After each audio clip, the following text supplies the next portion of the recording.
Salam, rəfiqəm mənə Mangonun bu çantasını göndərib oxşar çanta tikməyi istəmişdi. Əmin ola bilmədim, amma sonra əlimdə oxşar teksturada parça olduğunu görüb başladım işə. Mən işə adətən eskiz cızıb ölçülərə qərar verərək başlayıram. Tikəcəyim hər nədirsə əvvəlcə saytdakı ölçülərə baxıb, sonra ehtiyac varsa dəyişikliklər edirəm. Ölçülər üzrə kəsimləri etdikdən sonra növbə tikiş mərhələsinə çatır. Bu dəfə həmişəkindən fərqli bir üsul sınamaq istədim. Aslar və üzləri bir-birinə birləşdirib sonra tikməyi sınadım.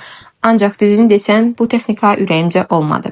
Əvvəlcə çantanın bir üzünü bütöv bitirib, sonra ikinci üzünü tikmək daha yaxşıdır.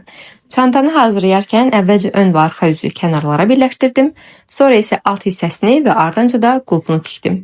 Qulpu tikdikdən sonra isə qatlayıb bir daha üstündən keçdim ki, nümunədəkinə oxşar olsun, incə görünsün.